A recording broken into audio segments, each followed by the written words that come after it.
भक्ति और आस्था के साथ निकली भव्य कलश यात्रा। श्रीमद् भागवत कथा का हुआ शुभारंभ।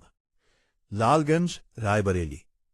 जनपद रायबरेली के लालगंज विकास खंड क्षेत्र ग्राम आनापुर में धार्मिक आस्था और भक्ति का अद्भुत नजारा उस समय देखने को मिला जब आज श्रीमद् भागवत कथा के शुभारंभ अवसर पर भव्य कलश यात्रा निकाली गई। कलश यात्रा में बड़ी संख्या में महिलाओं, युवतियों एवं श्रद्धालुओं ने बढ़ चढ़कर हिस्सा लिया और भगवान के जयकारों से पूरा क्षेत्र भक्तिमय हो उठा। ये कलश यात्रा गांव से प्रारंभ होकर निर्धारित मार्गों से गुजरते हुए मंदिर परिसर तक पहुंची, जहां विधि विधान के साथ पूजा अर्चना संपन्न हुई। यात्रा के दौरान महिलाओं ने सिर पर कलश धारण कर ईश्वर के प्रति अपनी अटूट श्रद्धा और समर्पण का परिचय दिया। पूरा वातावरण भजन, कीर्तन और धार्मिक नारों से गूंज उठा। आयोजकों ने बताया कि 10 मई से प्रारंभ होकर 18 मई 2026 तक श्रीमद् भागवत कथा का आयोजन किया जाएगा, जिसमें अंतर्राष्ट्रीय कथा व्यास पूज्य सुमित जी महाराज श्रद्धालुओं को कथा का रसपान कराएंगे। कथा के समापन अवसर पर विशाल भंडारे का भी आयोजन किया जाएगा। कलश यात्रा को सफल बनाने में क्षेत्र के गणमान्य नागरिकों, ग्रामवासियों एवं आयोजक समिति का विशेष योगदान रहा। कार्यक्रम को लेकर श्रद्धालुओं में भारी उत्साह देखा गया। सबसे पहले आप अपना परिचय बता दीजिए। हमारा राम आश्रय मुनीम जी साहू परिवार से हैं। ये हमारी जन्मभूमि है, लालगंज कर्मभूमि। वहाँ से 40 वर्ष बाद यहाँ आने का ऐसा सेवा का अवसर जन्मभूमि को मिला। आप सबके बीच में ये यात्रा संपन्न हो रही है, आप सबको सहयोग और सानिध्य से। आज क्या आयोजन किया जा रहा है और क्या है इसका श्रेय?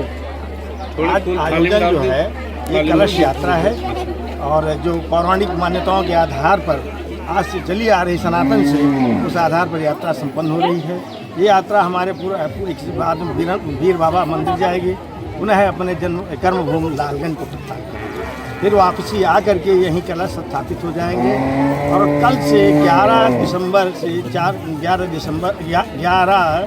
मई को 4 बजे से 8 बजे भागवत कथा का जो वाचन है वो किन स्वामी जी के द्वारा हो रहा है? पूज्य सुमित जी महाराज के द्वारा। भंडारे का आयोजन कब होना है? क्या भंडारे का आयोजन 21 मई दिन बृहस्पतिवार सांस्कृतिक कार्यक्रमों के साथ में संपूर्ण। क्या संदेश देना चाहेंगे समाज के लोग? समाज तो इसी से संदेश सीख रहा है कि क्या होना चाहिए। घोर कलकाल में जो घटित हो रहा है, इससे प्रेरणा मिल रही है समाज को। समाज प्रेरित है, तभी लोग धूप में देखो निकल रहे हैं सारे लोग, ठीक है ना। और हम यही प्रार्थना करते हैं ईश्वर से कि सर्वे भवन्तु सुखिनः, सर्वे सन्तु निरामया, सर्वे भद्राणि पश्यन्तु मा कश्चित् दुःखभाग् भवेत्। ओम शांति शांति शांति। हमारे भले के साथ सबका भला हो, इस नगर क्षेत्र का भला हो, इस गांव का भला हो, यही मेरी भावना है, ये मेरी कल्पना है। व्यक्तिगत मेरा क्या है, समाज का दिया हुआ समाज को मैं अर्पित कर रहा हूँ, ठीक है ना। और समाज जो है भगवान जनार्दन का स्वरूप ही होता है, वही स्वरूप आप सबके बीच में स्थापित है। यही मेरा परिचय तो आप लोग जानते ही हैं। फिलहाल आप सभी मीडिया कर्मियों को बहुत बहुत साधुवाद। आप सनातन धर्म के ध्वजा को नित्य लहराने का प्रयत्न कर रहे हैं, बहुत बहुत शुभ आशीर्वाद।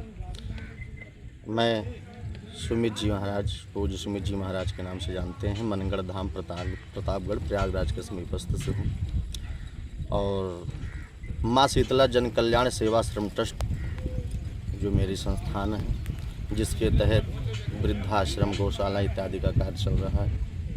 और यहाँ पर आज कथा होने जा रही है आनापुर लालगंज वैश्वारा, और कथा का दिव्य पंडाल, भव्य शोभा यात्रा निकल रही है और आप लोग सब सम्मिलित हुए, बहुत अच्छा लगा।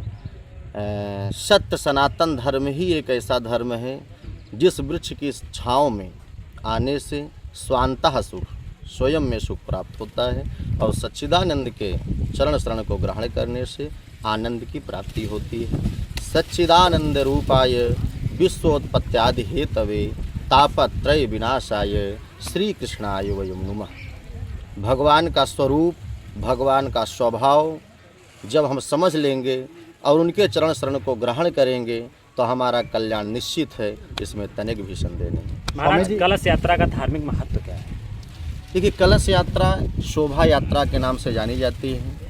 भागवत श्री भगवान कृष्ण की वांगमय प्रतिमूर्ति श्रीमद् भागवत, जिस कथा को श्रवण करने मात्र से बड़े पापी भी तर जाते हैं, तो उस यात्रा को शुरू करने से पहले हम एक शोभा यात्रा निकालते हैं और एक जनमानस में संदेश पहुंचाते हैं कि फला जगह पर यह आयोजन होने जा रहा है। तो एक सूत्र में बांधने का जो कार्य है वो कलश यात्रा के माध्यम से किया जाता है। इस कथावाचक में जो भी मुख्य आयोजक हैं उनका परिचय बताइए। हाँ, ये मुख्य आयोजन करता हमारे मुनीम जी जो आरएसएस से हैं, और लालगंज बैसवाड़ा में उनका गुनगुन प्रतिष्ठान ज्वेलरी का कार्य है और बहुत ही अच्छा, बहुत ही धर्मनिष्ठ हैं। और भगवत प्रेरणा से हमारे मणिलाल सोनी जी, जिनके अथक प्रयास से आज दिव्य एवं भव्य पंडाल आप लोगों के समक्ष है। और कल से कथा प्रारंभ होगी और जो कि 17 मई तक चलेगी।